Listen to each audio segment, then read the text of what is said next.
Hello दोस्तों, कैसे हैं आप सब। स्वागत है आप सभी का कॉमिक वर्ल्ड चैनल पर। तो चलिए दोस्तों, आज मैं आप लोगों के लिए लेकर आया हूं चैनल पर नूतन कॉमिक्स का एक सुपर कैरेक्टर भूतनाथ। इस भूतनाथ भूतनाथ को अभी हम लोगों ने सर्वनायक सीरीज़ की सर्व आयुध में देखा, जिसकी कि राज कॉमिक्स में एंट्री हो चुकी है। तो मैंने सोचा कि क्यों ना भूतनाथ की कॉमिक्स भी चैनल पर डाली जाए, जिससे कि हम लोगों को पता चल सके कि भूतनाथ आखिर है कौन। तो चलिए दोस्तों, शुरू करते हैं भूतनाथ की कॉमिक भूतनाथ और आदमखोर। भूतनाथ और आदमखोर, चित्रांकन मंजीत, लेखक नरेश भाटिया, संपादक सुमत प्रसाद जैन। जैसा कि आप सब जानते हैं कि आज की ये मीटिंग इसलिए निश्चित की गई है कि हम सभी पुराने धंधे त्याग कर एक नई मंजिल पर पहुंचे। जानते हो उस मंजिल पर क्या है?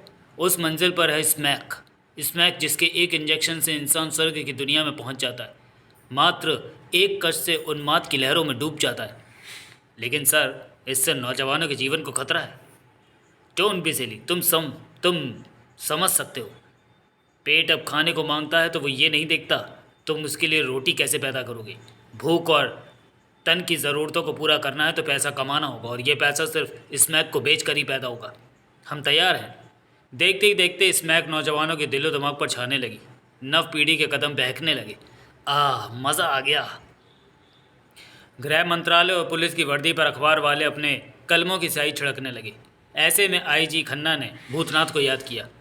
भूतनाथ, तुम देख सकते हो ये जहर कितनी तेज़ी के साथ प्रगति कर रहा है। इंसान इसे पीकर मर भी नहीं सकता और जी भी नहीं सकता। सर, मेरा प्रयत्न रहेगा कि इस फल को मैं जड़ सहित उखाड़ दूँ।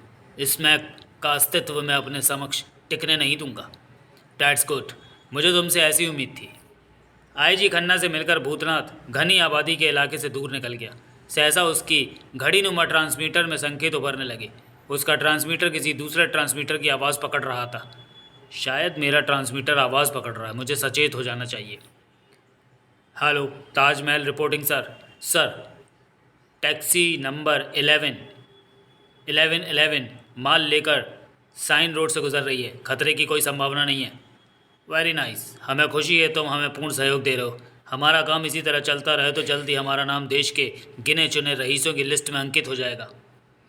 ओह, ये चक्कर है। मुझे शीघ्र ही साइन रोड पहुंचना चाहिए, वरना अपराधी हाथ से निकल जाएगा। कुछ अंतराल में भूतनाथ की मोटरसाइकिल हवा से बात करती हुई साइन रोड के छोर पर पहुंच गई। शायद ये वही टैक्सी है जो नज़दीक आ रही है। टैक्सी के नज़दीक आते ही भूतनाथ ने अपनी मोटरसाइकिल टैक्सी के पीछे लगा दी। ये मोटरसाइकिल सवार पीछा कर रहा है, मुझे गाड़ी की रफ्तार बढ़ा देनी चाहिए।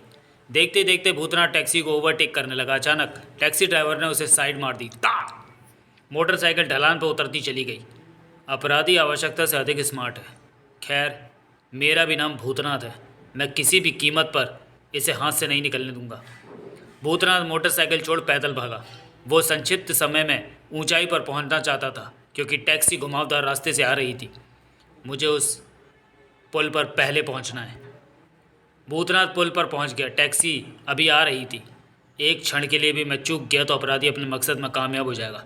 मुझे संभल कर कूदना होगा। निर्धारित समय पर भूतनाथ पुल से टैक्सी के ऊपर कूद गया। भगवान का लाख लाख शुक्र है, मेरा निशाना सही है। भूतनाथ उसकी छत पकड़कर बोनट पर झुक गया। साथ में उसने खिड़की में हाथ डालकर रिवॉल्वर ड्राइवर की कनपट्टी पर लगा दिया। मेरी इस हरकत से ड्राइवर अवश्य प्रभावित होगा।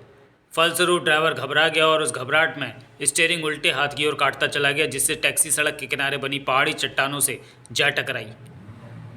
मुझे ज्ञात था ऐसा होगा। सेठ शिव कुमार अपने ऑफिस में बैठा सिगार पी रहा था। सहसा फ़ोन घनघना उठा। Yes, Shiv Kumar speaking. Sir, मैं गिरधर बोल रहा हूँ। क्या बात है गिरधर, तुम्हारी आवाज़ कांप क्यों रही है? सर, तेजा माल सहित पकड़ा गया है और वो इस वक्त वीनस लाइन के थाने में है। मुझे नहीं लगता वो ज़ुबान खोलेगा, परंतु ऐसा होने से पहले अपने पुराने तरीक़ों से उसकी ज़ुबान हमेशा के लिए बंद करवा दो। Okay sir. वीनस लाइन का लॉकअप रूम, जहां इंस्पेक्टर अरुण और भूतनाथ द्वारा तेजा टैक्सी ड्राइवर से पूछताछ की जा रही थी। मिस्टर तेजा, तुम्हारी खामोशी जुर्म की गवाह है। नहीं साहब, ये झूठ है। साहब, अपन का सबसे बड़ा जुर्म है हम गरीब हैं। हमारी ये गलती है कि हम ड्राइवरी करता है। हम नहीं जानता हमारी गाड़ी मैं किसने स्मैक रखा है? हम उधर खोली में दारू पीने को गया था, इधर किसी ने 420 ही कर दिया। जानता है मेरा नाम भूतनाथ है।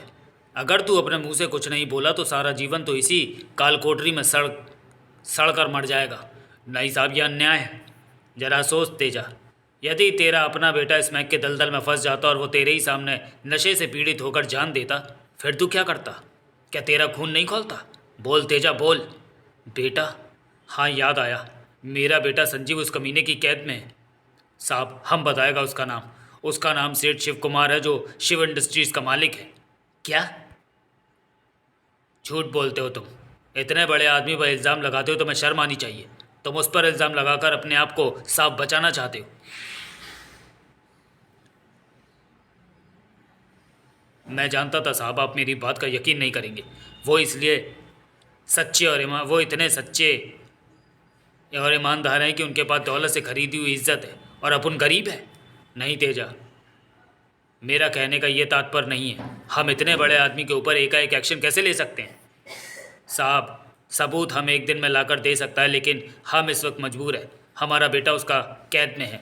हम जास्ती उसके बारे में बोला तो शिव कुमार हमारे बेटे को ख़त्म कर डालेगा। सुनो तेजा, तुम पुलिस के मुखबिर बन जाओ, इसमें पुलिस तुम्हारी पूरी मदद करेगी। हम तैयार है साहब। अपन जानता है हम कुत्ते की मौत मरेगा, अपन का बेटा भी नहीं बचेगा, इसलिए हम आपका साथ देगा। करीब 6 महीने के उपरांत तेजा सेंट्रल जेल से छूटा। पुलिस का भरपूर सहयोग उसके साथ था।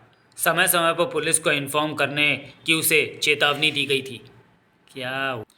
तेजा जेल के बाद सेठ शिव कुमार के अड्डे पर पहुंचा। आओ तेजा, तुम्हारा स्वागत है। सेठ जी, मैं अपने संजीव से मिलने आया हूँ। ऐसी भी क्या जल्दी है तेजा? तुम हमारे पुराने वफादार साथी हो। पहले कुछ ड्रिंक करते हैं, उसके बाद तुम जैसा चाहो वैसा हो जाएगा। सेठ जी, मैंने पुराने वस्त्र त्याग दिए। तेजा, पुराने वस्त्र त्यागने या पहनने से आत्मा नहीं बदलती। संजीव से तुम्हें मिलने में हमें कोई एतराज़ नहीं है, किंतु ये भी हो सकता है कि तुम पुलिस से मिल गए हो, वरना पुलिस इतनी जल्दी अपराधी को नहीं छोड़ा करती। अपन समझा नहीं सेठ जी। सीधी सी बात है, तुम्हारा बेटा संजीव अब हमारे पास रहेगा। जब कभी तुमने अपनी ज़ुबान खोली तो उसकी लाश तुम्हारी आंखों के सामने गिरा दी जाएगी। और वैसे भी संजीव का जीवन तुम्हारे लिए बेकार है। हमने स्मैक का एक्सपेरिमेंट करके उसका शरीर बेजान कर दिया है। अब वो बिना स्मैक के नहीं चल सकता। गिरधर, तेजा को अपने बेटे से मिलवा दो। मिस्टर तेजा को एक गिरधर तेजा को एक कोठरी के बाहर छोड़ गया। कोठरी की सलाखों के पीछे 16 वर्षीय संजीव का मासूम चेहरा नजर आ रहा था। नशे से संजीव की आंखें बोझिल हो रही थीं। कैसे हो बेटे?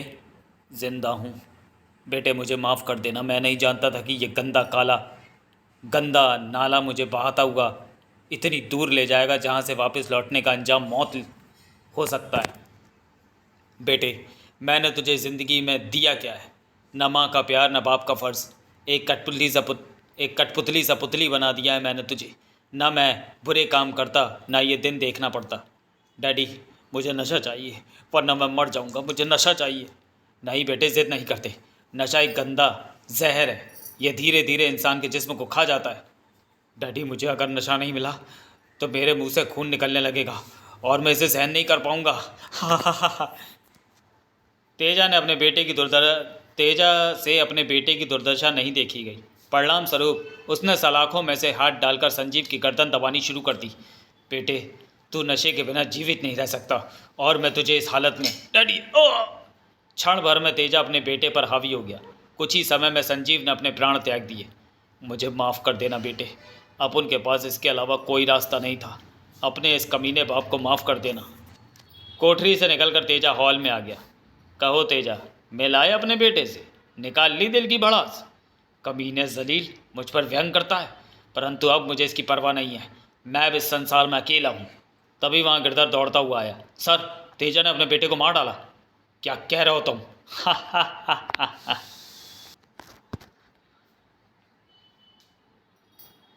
सेठ, गिरधर झूठ नहीं बोल रहा। अपुन ने अपने बेटे को तेरे नरक से आज़ाद कर दिया है। तेरे कारण मैं जेल गया, तेरे कारण मेरे हरे भरे परिवार के तिनके बिखर गए। मैं तुझे हरगिज़ नहीं छोड़ूंगा। तेजा ने बिना कुछ सोचे समझे सेठ शिव कुमार की गर्दन पर रिवॉल्वर टिका दिया। तेजा, ये क्या बदतमीजी है? ये वही बदतमीजी है जो मुझे बहुत पहले कर देनी चाहिए थी। मुझे औलाद का मोह नहीं होता तो तू मेरी जगह होता और अपन तेरी बेबसी पर खुलकर हंस रहा होता। अकस्मात सेठ शिवकुमार ने अपने पाँव के नीचे लगा चोर बटन दबा दिया, जिससे तेजा अंधकार मय कुएं में डूबता चला गया। हा हा हा हा हा, बचाओ! गिरधर, अब्दुल, जितनी जल्दी हो सके संजीव की लाश को ठिकाने लगा दो और सुनो, भूतनाथ से कहो मुझसे मिलना चाहते हैं। Okay sir. स्मैक की बढ़ती भीड़ को देखकर केंद्रीय गुप्तचर विभाग को एक खास बैठक बुलाई। गोल मेज के चारों ओर बड़े बड़े पुलिस अधिकारी और भूतनाथ बैठे थे। मेज के मध्य में एक थाली में पान रखा था। मैं पूछता हूँ, कौन है स्मैक का निर्माता, जो नवयुवकों की आंखों की रोशनी छीनकर उसमें स्मैक का जहर डाल रहा है? पुलिस विभाग के लिए कितने शर्म की बात है कि अपराधी नज़दीक होकर भी दूर है। आप लोग शायद जानते नहीं, आज भारत में 1 साल के अंदर 1700 स्मैक पीने वालों की वृद्धि होती है। क्या इस बुनियाद को हिलाने वाला कोई नहीं है? आप में से कोई ऑफिसर यह दृढ़ता के साथ कहे कि मैं स्मैक बनाने वालों की नींव खोखली कर दूंगा, वही आगे आकर बीड़ा उठा ले। मैं उस बीड़े को उठाने के लिए सहज तैयार हूँ। भूतनाथ ने आगे बढ़कर पान का बीड़ा उठा लिया। भूतनाथ, हमें तुम पर गर्व है, हमें विश्वास है तुम इस केस को हल कर लोगे। मीटिंग समाप्त होते ही भूतनाथ बाहर आ गया। गैलरी में उसे एक हवलदार ने रोका। साहब, आपका फ़ोन। किसका है? सेठ शिव कुमार का है। भूतनाथ फ़ोन रिसीव करने के लिए वहीं एक ऑफिस में पहुंचा। साहब, हम गिरधर बोल रहा है। सेठ शिव कुमार ने आज रात 9 बजे आपको खाने पर बुलाया है। ये एकाएक सेठ जी इतने मेहरबान कैसे हो गए? साहब, कुछ मेहरबानी आप लोगों का भी है, जिससे हमारा धंधा भी चलता रहता है। सेठ शिव कुमार आवश्यकता से अधिक चालाक है। मुझे भी इसके पेट में घुसना होगा, तभी कुछ पता लग सकेगा। भूतनाथ पुलिस स्टेशन पहुंचा, जहां इंस्पेक्टर अरुण बेताबी से उसका इंतज़ार कर रहा था। भूतनाथ, तेजा का कुछ पता चला? नहीं, तेजा का कहीं कोई निशान नहीं है। ये बुरा हुआ। मेरी एक राय है भूतनाथ, तुम तेजा को भूल जाओ और शिव कुमार की तिजोरी में प्रविष्ट होने की चेष्टा करो। मुझे सेठ शिव कुमार के काले कारनामों पर जल्दी ही कफन उड़ा देना चाहिए। रात्रि 9 बजे सेठ शिव कुमार के बंगले में। भूतनाथ, हम किसी विषय में बात करें इससे पहले ज़रूरी है कि हम खाने के टेबल पर पहुँचें। मुझे इनकार नहीं, परंतु पहले मैं कुछ और ही जानना चाहता हूँ। चलो, हम तुम्हारी ये शंका भी मिटा देते हैं। भूतनाथ, तुम तो ये जानते ही हो कि हम क्या व्यापार करते हैं। हम चाहते हैं उस व्यापार में तुम हमारे साझेदार बन जाओ। शायद आपको किसी ने गलत पता बता दिया। पता गलत नहीं है, अलबत्ता तुम्हारे कदम अपने स्थान पर नहीं है। कभी अपने दिमाग से भी काम लेना चाहिए। हमारे मामूली से फ़ायदे में तुम्हें करोड़ों का लाभ होगा। मैं समझ सकता हूँ आप मुझ पर इतनी मेहरबानी क्यों दिखा रहे हैं। मैं आपके साथ मिल गया तो किसी भी ऑफिसर की आपकी ओर नज़र नहीं उठेगी। आपका स्मैक का व्यापार आसानी से चलता रहेगा। काफ़ी समझदार हो। वैसे मुझे आपकी पार्टी में शामिल होने के लिए क्या करना होगा? कुछ भी नहीं, बस तुम कुर्सी पर बैठकर माल का हिसाब रखना। ज़रूरत पड़ने पर एक आध बार कहीं माल खुद दे आए। भूतनाथ आसानी से सेठ शिव कुमार के साथ काम करने को तैयार हो गया। वो धीरे धीरे उसके रंग में रंगने लग गया। सेठ शिव कुमार उस पर ज़्यादा ही भरोसा करने लगा। शहर से दूर पहाड़ी इलाके में भूतनाथ को एक शिव कुमार ने होटल दे दिया था। होटल में अवैध रूप से खुलकर स्मैक बेची जाती। नौजवान व नवयुवतियाँ स्मैक को अपने शरीर में समेटने लगे। हाँ हाँ, स्मैक स्वर्ग है। एक दिन जब से शिव कुमार अपनी संध्या रंगीन कर रहे थे, तब गिरधर ने वहां आकर उनका मज़ा ख़राब कर दिया। सर, पता चला है भूतनाथ आज भी पुलिस के साथ मिला हुआ है, क्योंकि हमारा माल 2-3 स्थानों पर पकड़ा गया। भूतनाथ से ज़्यादा गिरधर, मैं तुम्हारे ऊपर भरोसा करता हूँ।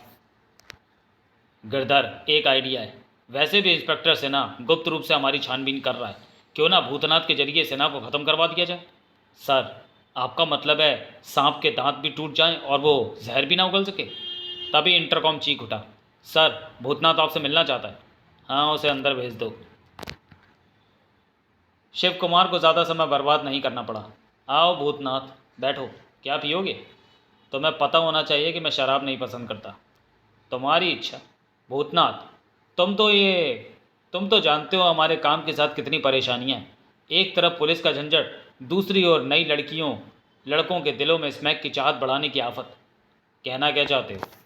एक इंस्पेक्टर है सिन्हा, वो गुप्त रूप से होटल में कैमरा देखने आता है। वो स्मैक खरीदने के बहाने कई बार छानबीन कर चुका है, इसलिए उसने रिसेप्शनिस्ट से पूछताछ की है। हम ये चाहते हैं वो इस होटल से बाहर ना जा सके। अब ये लोग मुझसे उकता गए हैं, अब ये मुझे कानून के जाल में फंसाना चाहते हैं। ठीक है शिव कुमार, तुम्हारा ये काम हो जाएगा। इंस्पेक्टर सिन्हा कल का सूरज नहीं देख पाएगा। होटल डेविन, शहर से दूर, जिसका मालिक है शिव कुमार, दिखाने के लिए भूतनाथ इस होटल का प्रोपराइटर है। इसका दूसरा नाम स्मैक का गढ़ भी है। हर रात को इस होटल को दुल्हन की तरह सजाया जाता है। मेज नंबर 10 पर बैठे हुए सिन्हा साहब कॉफ़ी की चुस्कियाँ ले रहे थे, साथ में हर आने जाने वाले पर नज़र भी रख रहे थे। मुझे पता चला है कि इस केस को भूतनाथ हैंडल कर रहा है। खैर, मैं अपना काम अधूरा क्यों छोड़ूं। तभी वहाँ भूतनाथ आ गया। क्या मैं यहाँ बैठ सकता हूँ? मिस्टर, तुम्हारी हालत बता रही है कि तुम गुंडे हो सके तो अपने बराबर वाले साथियों में बैठो। तुम हमको गुंडा बोला? हमारी हालत खस्ता है। हम मवाली साले, अपने आप को समझता क्या है? एक घूंसा लगा तो सही हो जाएगा। अबे तू क्या मारेगा? भूतनाथ को गुंडा कहने पर गुस्सा आ गया था। साले, मेरे मारने पर भी शक है? ये ले, मैं मरा। इंस्पेक्टर अरुण पीछे को गिर गया। उसी के वहाँ बैठे सभी ग्राहक घेरा बनाकर खड़े हो गए थे। इंस्पेक्टर अरुण ने उत्तेजित होकर भूतनाथ के चेहरे पर फ्लाइंग किक से वार किया, जिससे उसके होठों से खून की मोटी धार बह निकली। धार! भूतनाथ किक खाकर संभला और उसने लंबे फल वाला चाकू निकाल लिया। बहुत होशियार समझता अपने आप को, सारी चालाकी ताक पर रखी रह जाएगी। दूसरी ओर होटल का मैनेजर पुलिस स्टेशन में फ़ोन मिला चुका था। हेलो पुलिस स्टेशन, मैं होटल डेविन का मैनेजर बोल रहा हूँ। देखिए, हमारे होटल में एक साहब का खून हो गया है, कातिल भी यहीं मौजूद है। हम अभी आते हैं। आनन फानन में पुलिस होटल में मौजूद थी। कातिल को देखकर ऐसा ही वर्मा यकीन नहीं कर पा रहा था। भूतनाथ, क्या तुमने ये कत्ल किया? यकीन नहीं आता ऐसा हो सकता है। मैं जानता हूँ इंस्पेक्टर, मेरे ये कहने से कि मैं निर्दोष हूँ आप मुझे छोड़ नहीं देंगे। आप सिर्फ अपना कर्तव्य निभाइए, मुझे जो होगा मैं खुद निपट लूँगा। थोड़े समय में सब इंस्पेक्टर वर्मा ने लाश और भूतनाथ को कब्जे में कर लिया। आगे की कार्रवाई के लिए जीप में बैठकर वे थाने की ओर बढ़ रहे थे। 7 तारीख की सुबह 10 बजे कचहरी में काफ़ी भीड़ थी। अदालत का कमरा खचाखच भरा था। मिलॉर्ड, कटघरे में खड़ा यह इंसान के रूप में समाज को बरगलाने वाला भेड़िया है, जिसने कानून की वर्दी पहनकर कानून का मजाक उड़ाया है। जाने कितने नवजीवनों को तबाह किया है। यही नहीं, इस बहरूपीय राक्षस ने इंस्पेक्टर अरुण का भी खून कर दिया है। भूतनाथ, तुम कुछ अपनी सफाई में कहना चाहते हो? मैं जानता हूँ जज साहब, मैं निर्दोष हूँ, लेकिन कानून के चश्मे से मुझ में यही दिखाई देता है कि मैं गुनहगार हूँ। सरकारी वकील भूतनाथ के निकट आया। तुम कहना चाहते हो ये कत्ल तुमने नहीं किया, अपितु तुमसे करवाया गया है? जी हाँ। क्या नाम है उसका? सेठ शिव कुमार। क्या मैं? वकील साहब, ये इंसान सरासर झूठ बोल रहा है। मेरा होटल डेविन से कोई संबंध नहीं है। हकीकत में भूतनाथ ही होटल का मालिक है। ऑर्डर ऑर्डर, तुम्हें जो कुछ कहना है बॉक्स में आकर कहो। मिलॉर्ड, मेरा नाम शिव कुमार है। मैं कभी होटल डेविन का मालिक था, परंतु आज इसे बेचे हुए करीब 3 महीने हो गए और इस बात को तकरीबन सारा शहर जानता है। होटल डेविन में क्या होता है क्या नहीं, इससे मुझे कोई सरोकार नहीं है। मैं निहायत एक शरीफ इंसान हूँ। अगला गवाह। होटल डेविन का मैनेजर अर्जुन भारद्वाज हाजिर हो। होटल मैनेजर के कसम लेने के पश्चात सरकारी वकील ने सवालों की झड़ी लगा दी। आप होटल डेविन के मैनेजर हैं। आपने 28 नवंबर की रात को क्या देखा? 28 नवंबर की रात 9 बजे मैं होटल के रिसेप्शन हॉल में ग्राहकों की सुविधा के लिए राउंड लेने गया। वहाँ देखा भूतनाथ इंस्पेक्टर अरुण को गाली दे रहे थे और उन्हें पीट रहे थे। एकाएक भूतनाथ ने इंस्पेक्टर अरुण के पेट में चाकू उतार दिया। अब आप जा सकते हैं। मिलॉर्ड, केस की फाइल आपके सामने खुली हुई है। स्मैक का निर्माण करना, उसे सप्लाई करना, होटल में चोरी छिपे सिगरेट बेचना, इंस्पेक्टर अरुण का कत्ल होना, ये साबित करते हैं कि भूतनाथ गंदगी फैलाने वाला कीड़ा है, जिसे संसार में रहने का कोई अधिकार नहीं है। इसे कड़ी से कड़ी सज़ा मिलनी चाहिए। भूतनाथ उर्फ होटल डेविन का मालिक, जिस पर कत्ल का नहीं बल्कि कई और भी गुनाह साबित होते हैं, इल्ज़ामात और सबूतों को मद्देनज़र रखते हुए 302 के तहत भूतनाथ को फांसी का हुक्म दिया जाता है। जज साहब, आपका ये न्याय बेगुनाह को फांसी दे रहा है। मुझे इसलिए दबाया गया है। मेरे पास अपने बचाव के लिए कोई सबूत नहीं है, ना ही मैंने अपना वकील किया, क्योंकि मैं जानता था मैं एक भयंकर साजिश में फंस गया हूँ। तभी वहाँ पुलिस आ गई और हथकड़ी पहनाकर उसे वहाँ से ले जाने लगी। शिव कुमार, तू हंस रहा है? हंस ले, लेकिन याद रख, मैं अवश्य आऊँगा और तेरे दरवाजे पर मौत बन कर आऊँगा। भूतनाथ को पुलिस ले गई। गिरधर और शिव कुमार वहीं खड़े रहे। सर, सब चले गए। तुमने सुना भूतनाथ ने क्या कहा था? छोड़िए सर, आज का ज़माना बहुत आगे निकल गया है। भूत प्रेत व रूह एक अंधविश्वास है जिस पर विश्वास करना महज एक पागलपन है। गिरधर, अगर यह अंधविश्वास है तो दुनिया पत्थर की मूर्ति को क्यों पूजती है? कमिश्नर ने सीखचों के पीछे खड़े भूतनाथ को देखा। भूतनाथ, समझ नहीं आता, भगवान को क्या स्वीकार है? क्या वो पत्थर बनकर तेरी राह में खड़ा है? कमिश्नर, इंसान अकेले जन्म लेता है और उसे अकेले ही जाना होता है। इसमें भगवान का कोई दोष नहीं है। मेरा कर्म तेरा धर्म नहीं बन सकता। होनी को कोई नहीं रोक सकता। एक दिन भूतनाथ को फांसी हो गई। अखबार वालों ने इस बात को खूब बढ़ा चढ़ा कर लिखा। दैनिक तहकीकात, भूतनाथ की फांसी से जनता में गहरा रोष। दूसरी ओर अब्दुल, गिरधर, मेरी राय है इस काम को कुछ दिनों के लिए बंद कर देना चाहिए। जब ये केस फाइल हो जाएगा तब हम आसानी से फिर से अपना काम शुरू कर सकते हैं। ठीक है। शिमला का एक हॉस्टल जहां शिव कुमार की बेटी छवि पढ़ती थी। नीरू उसकी अच्छी सहेलियों में थी। दोनों एक दूसरे के बिना रह नहीं सकती थीं। छवि, क्या बात है, नींद नहीं आ रही? मेरा तो काली चांदनी देखने का विचार है। यार, मेरा तो कल पिक्चर देखने का मूड है। तेरा क्या ख्याल है? कल रविवार है, छुट्टी भी है, चुपके से खिसक लेंगे। चलेंगे। अगले दिन पूर्व योजना के अनुसार दोनों ने काली चांदनी देखी। छवि, क्या हमारा इस तरह चोरी छिपे पिक्चर देखना उचित था? तू घबराती क्यों है? मैं तेरे साथ हूँ। छवि, 6:30 बज रहे हैं, जल्दी से टैक्सी पकड़ लें वरना हॉस्टल का चौकीदार बड़बड़ाएगा और प्रिंसिपल की डांट अलग से खाने को मिलेगी। टैक्सी। कहाँ चलना है मैडम? डॉक्टर राजेंद्र रोड चलो। कुछ क्षणों तक दोनों में चुप्पी रही। एकाएक वे दोनों चौंक गईं क्योंकि बीच में से एक कांच की दीवार उठ रही थी। हा हा हा हा, ड्राइवर, ये क्या बेहूदगी है? उनके देखते ही देखते कांच की दीवार छत से जा लगी। पिछली सीट के नीचे से एक लोहे की नली निकल आई थी जिसमें से सफ़ेद बेहोशी का धुआं निकल रहा था। बचाओ! होटल के तहखाने में नीरू बेहोश थी। उसे 5-6 अजनबी घेरे खड़े थे। मैं कहाँ हूँ? आप लोग कौन हैं? बेवकूफ़, देख क्या रहो? इसे इंजेक्शन लगा कर देखो इसमें कहाँ तक सही है। नहीं, मैं इंजेक्शन नहीं लगवाऊंगी। नीरू के चीखने चिल्लाने पर उनके ऊपर कोई असर नहीं हुआ। इंजेक्शन अपना असर दिखा चुका था। मैं स्वर्ग में हूँ, मुझे आनंद आ रहा है।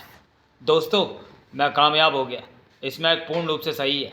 शिव कुमार सेठ ने इस बार जो माल भेजा वो पहले से कहीं बेहतर है।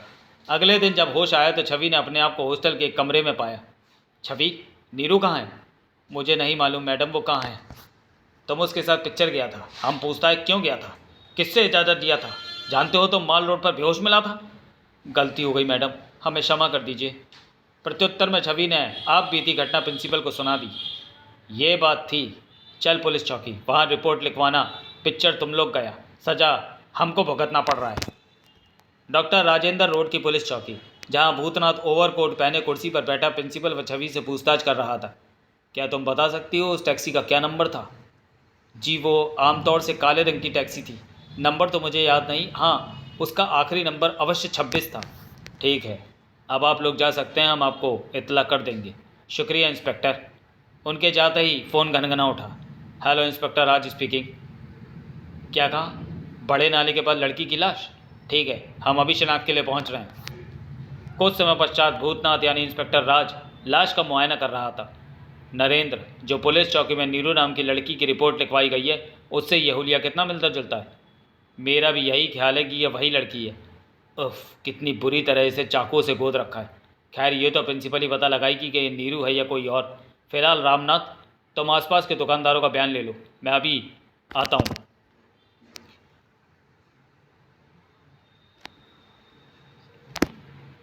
चीर घर में छवि नीरू की लाश पहचानने गई। गौर से देखी, क्या ये नीरू की लाश है? हाँ हाँ। देखिए छवि जी, रोने से कुछ ना होगा। आपकी सहेलियाँ वापस तो नहीं आ सकती। मैं पता लगाने का प्रयत्न करूंगा कि नीरू को इस हालत में पहुंचाने वाला कौन है। इंस्पेक्टर, मुझे नीरू का कातिल चाहिए, जिंदा या मुर्दा। देखिए, हम पूरी कोशिश करेंगे कि कातिल हमारी निगाहों से ना बच सके। वैसे डॉक्टरों की ये राय है, ये नशे का मामला है। यकीनन तो कहा नहीं जा सकता क्योंकि पोस्टमार्टम होना भी बाकी है। अब आप जाकर आराम कीजिए। छवि के जाने के बाद हवलदार नरेंद्र वहाँ आया। नरेंद्र, कुछ पता चला? हाँ सर, पूरी शिमला में 26 नंबर से संबंधित 4 एम्बेसडर हैं, जिनमें से 2 टैक्सी हैं। एक टैक्सी का मालिक होटल शीरो का मालिक नीरज है। नीरज में कोई खास बात? मिस्टर नीरज एक बदमाश व्यक्ति है, नशा बेचना उनका पुराना पेशा है। ठीक है, मैं आज ही होटल शीरो की गुप्त रूप से छानबीन करता हूँ। तुम ऐसा करो, 8-10 पुलिस वाले ले जाओ और होटल के आसपास खोजबीन करते रहो। समझ गया सर। शिमला का प्रसिद्ध होटल शीरो, जहाँ अवैध रूप से सभी कार्य जायज़ थे, भूतनाथ ने वहाँ सादी वेशभूषा में प्रवेश किया। एक्सक्यूज़ मी, क्या यहाँ ड्रिंक वगैरह प्राप्त हो सकती है? Why not.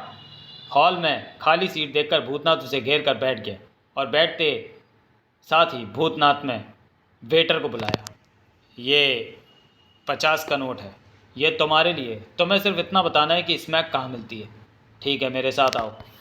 भूतनाथ वेटर के साथ भूमिगत हॉल में प्रवेश कर गया, जहाँ बैठे नशेबाज अपने आप में मस्त व व्यस्त थे। धुएं में पूरा हॉल डूब रहा था। वेटर भूतनाथ को अपने मालिक के पास ले गया। मालिक, यह साहब स्मैक का इंजेक्शन मांगते हैं। उल्लू के बट्टे, ये इंस्पेक्टर है क्या? तभी पीछे से किसी बदमाश ने भूतनाथ का गिरेबान थाम लिया। क्यों बे, जासूसी करने आया है? नहीं तो आप मुझे गलत समझ रहे हैं। भूतनाथ अपने स्थान पर घूमा। टिशुम, साले नौटंकी, हमें चलाने की कोशिश करता है? हम भी तेरे बाप हैं। भूतनाथ संभला और उसने होटल के मालिक की कनपटी पर रिवॉल्वर लगा दिया था। खबरदार, अगर किसी ने गलत हरकत की तो मैं तुम्हारे मालिक को गोली मार दूंगा। इससे अच्छा होगा अपने अपने हथियार फेंक दो। कुछ क्षणों वहाँ पुलिस हाजिर हो गई और सभी अपराधियों को गिरफ्तार कर लिया गया। नीरज को यातना गृह में इलेक्ट्रिक चेयर के साथ बांधा गया था। देखो नीरज, किसी भी बात को हमसे छुपाना बेवकूफ़ी होगी। शराफत इसी में है कि तुम सबको जुगल दो। साहब, असल बात यह है कि यह होटल मेरा नहीं है। इस होटल का कर्ता धर्ता सेठ शिव कुमार है। उसने हमें माल भेजने के साथ ये आदेश दिए हैं कि इसे किसी लड़की पर इस्तेमाल कर लेना। सो हमने नीरू को अपने जाल में फांस लिया और छवि को यह जानकर छोड़ दिया कि वह शिव कुमार सेठ की बेटी थी। भूतनाथ ने नीरज के गाल पर थप्पड़ मारा। तड़ाक! कमीने जलील कुत्ते, तुमने अपने स्वार्थ के लिए एक मासूम लड़की को मार दिया। एक राक्षस के कहने पर ऐसा किया। शिव कुमार को मैं कदापि नहीं भूल सकता। उसे मेरा अभी बहुत बड़ा हिसाब चुकाना है। नीरज से निपटने के पश्चात भूतनाथ छवि से मिलने हॉस्टल चला गया। हॉस्टल में, मैडम, मैं छवि से मिलना चाहता हूँ। मुझे उससे कुछ ज़रूरी सवाल करने हैं। आप बैठिए, मैं छवि को बुलवाती हूँ। प्रिंसिपल ने छपरासी के द्वारा छवि को ऑफिस में बुलवा लिया। छवि, इंस्पेक्टर तुमसे मिलना चाहते हैं। आपको एतराज़ ना हो तो मिस छवि तो मैं एकांत में आपसे बात करना चाहता हूँ। मुझे कोई एतराज़ नहीं। आइए लाइब्रेरी में चलते हैं। तुम लोगों को यहाँ से जाने की आवश्यकता नहीं, मैं ही चली जाती हूँ। प्रिंसिपल बाहर निकल गई। देखिए मिस छवि, जो मैं आपको बताने जा रहा हूँ वो एक कड़वी सच्चाई है, जिसे आप गले से नीचे ना भी उतारना चाहें तो भी आपको अपनी सहेली की। आप क्या कहना चाहते हैं इंस्पेक्टर? मिस छवि, आप जानती हैं मैं एक इंस्पेक्टर हूँ। आप शायद नहीं जानती, मुझे कानून की फ़ाइलों में फांसी प्राप्त हो चुकी है और मुझे फांसी दिलवाने वाले और तुम्हारी सहेली को मारने वाले तुम्हारे पिता हैं। आप झूठ बोल रहे हैं इंस्पेक्टर। जवाब में भूतनाथ ने संपूर्ण घटना छवि को सुना दी। मिस छवि, ये तो अच्छा था कि बड़े पुलिस अधिकारी मेरे साथ थे, वरना मुझे फांसी हो गई थी। आप चिंता ना करें, मैं अपने पिता को पकड़वाने में पूरी मदद दूंगी। छवि से मिलकर भूतनाथ अपने क्वार्टर की ओर चल दिया। शिव कुमार कितना धूर्त व चालाक है, उसी की वजह से मुझे भूतनाथ से इंस्पेक्टर राज बनना पड़ा। भूतनाथ ने शिमला छोड़ दिया। वो छवि को लेकर सेठ शिव कुमार के यहाँ आ गया।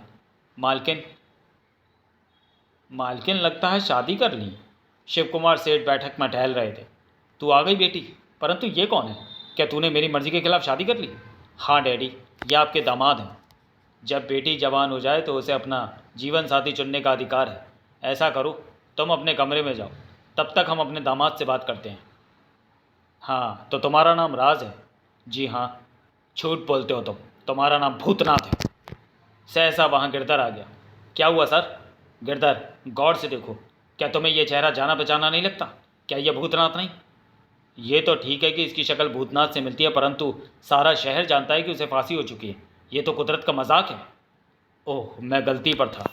बेटा मुझे क्षमा कर देना, मैं भूल में था। क्षमा मांगने की तो कोई बात नहीं है।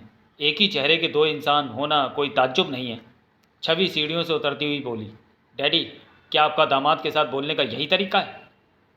बेटी, मैं तो मजाक कर रहा था। आओ राज, हम लोग पिक्चर देखने चलते हैं। बेटी नाराज़ ना होना, मेरी मजाक करने की कुछ आदत सी बन गई है। डैडी, आप गलत समझ रहे हैं, मैं आपसे कतई नाराज़ नहीं हूँ। रात का भयावह सन्नाटा, उस पर झींगरों की आवाज़ साएँ साएँ उत्पन्न कर रही थी। दूर कहीं एक कुत्ता ऊँघ रहा था। सेठ शिव कुमार की कोठी पूर्णतः अंधेरे में लिप्त थी। सेठ शिव कुमार नींद में बड़बड़ा रहा था। नहीं भूतनाथ, मुझे मत मारो। मानता हूँ मैं गुनहगार हूँ, परंतु ऐसी सज़ा ना दो। मैं अभी मरना नहीं चाहता। सहसा एक जोरदार ठहाके से शिव कुमार की नींद खुल गई। हा हा हा हा हा। कौन है? मैं भूतनाथ। भूतनाथ सेठ शिव कुमार के पलंग के नज़दीक आ रहा था। झूठ बोलते हो तुम। भूतनाथ मर चुका है। तुम भूतनाथ नहीं हो सकते। तुम मुझे डरा कर मारना चाहते हो। अगर मैं भूतनाथ नहीं तो तुम डर क्यों रहे हो? अपनी ओर भूतनाथ को बढ़ता देख शिव कुमार सेठ कंपित हो गया। वो उठकर खिड़की की ओर भागा। मैं अभी जीना चाहता हूँ। बच गया। शिव कुमार हाफते हुए सीढ़ियों द्वारा ऊपर वाले कमरे में पहुंचा। बेटी, दरवाज़ा खोल, मैं तेरा पिताजी हूँ, अभी आती हूँ। भूतनाथ ने दरवाज़ा खोला। बेटा, मुझे जल्दी से छुपाओ। क्या बात है, आपको ज़्यादा ही घबराए हुए हैं। शिव कुमार ज़बरदस्ती कमरे के अंदर आ गया। आप बताइए, बात क्या है? मेरे कमरे में भूतनाथ की आत्मा आई थी। वो मुझसे अपना बदला लेना चाहती है। वो मेरा पीछा कर रहा है। मेरी समझ में नहीं आता, मैं आपको कहाँ छुपाऊँ? क्या आपके पास ऐसी कोई जगह नहीं है? हाँ, याद आया, मेरा अड्डा, वहीं चलते हैं। उनकी कार अड्डे की ओर बढ़ रही थी। अब ये मेरे हाथ से नहीं बच सकता। जल्द ही वे दोनों अड्डे में दाखिल हो गए थे। भूतनाथ, ये मेरा अड्डा है। उफ, गोदाम कंसाइनमेंट से भरा हुआ है। मौत का पूरा सामान है। एकाएक भूतनाथ की नज़र एक इंसान पर पड़ी जिसे वो पहचान चुका था। इसे देख रहे हो? इसका नाम तेजा है, पुलिस का मुखबिर। ओह। तभी भूतनाथ ने शिव कुमार की गर्दन पर रिवॉल्वर लगा दिया। बेटे, ये क्या कर रहे हो? जो मुझे बहुत पहले कर लेना चाहिए था। गौर से देखो, मैं भूतनाथ ही हूँ। जो कुछ भी तुमने बताया उसको मैं टेप कर चुका हूँ। तो क्या जिंदा हो तुम? जी हाँ, फांसी तो मात्र एक नाटक था। तुम शायद सोच रहे थे कानून अंधा है, लेकिन ये भूल गए कि कानून के हाथ लंबे होते हैं। रही तुम्हारी बेटी की शादी, वो भी एक नाटक था। अकस्मात वहाँ छवि ने पुलिस के साथ प्रवेश किया। इंस्पेक्टर अरुण सिन्हा, तुम? शिव कुमार, तुम्हें हैरानी होगी, मुझे स्प्रिंगदार चाकू से मारा गया था। छवि ने अचानक रिवॉल्वर का ट्रिगर दबा दिया। बेटी, तो तुमने अपने पिता को मारा? बेटी, ये क्या किया? तुम्हें पिता कहते हुए मुझे शर्म आती है। तुम बाप के नाम पर एक बदनुमा दाग थे, समाज के नाम पर कोढ़ थे। आज इस कोढ़ जैसे वृक्ष को मैंने अपने हाथों से उखाड़ दिया। अब तुम अपने जहर भरे पांव कभी नहीं फैला सकोगे। पुलिस ने सभी बदमाशों को गिरफ्तार कर लिया। शिव कुमार अब लाश में बदल चुका था। डैडी, मुझे माफ़ कर देना। सोच लेना कभी आपकी कोई बेटी थी ही नहीं। छवि, हौसला रखो। रोने से तुम्हारे पिताजी वापस नहीं आ सकते। बेटी, तुम्हें कानून को हाथ में नहीं लेना चाहिए था, फिर भी हमें तुम पर गर्व है। अंकल, मैंने जो कुछ भी किया सोच समझ कर किया। पुलिस ने लाश और छवि दोनों को हिरासत में लिया। मैं छवि को बचाने की कोशिश करूँगा। एक बार फिर अदालत लगी। छवि कटघरे में थी। छवि ने जो कुछ भी किया वो अपने आप में एक शानदार मिसाल है। फिर भी कानून को अपने हाथ में लेने के लिए कोर्ट छवि को 1 साल की मामूली सज़ा देती है। जेल से छूटकर छवि भूतनाथ से मिली। छवि, हमारे तुम्हारे रास्ते अलग हैं। तुमने मेरा साथ दिया, उसके लिए मैं जीवन भर एहसानमंद रहूँगा। समाप्त। तो चलिए दोस्तों, वीडियो को यहीं समाप्त करते हैं और मिलते हैं भूतनाथ सीरीज़ की अगली कॉमिक्स भूतनाथ और लालची बाप में। तब तक के लिए धन्यवाद।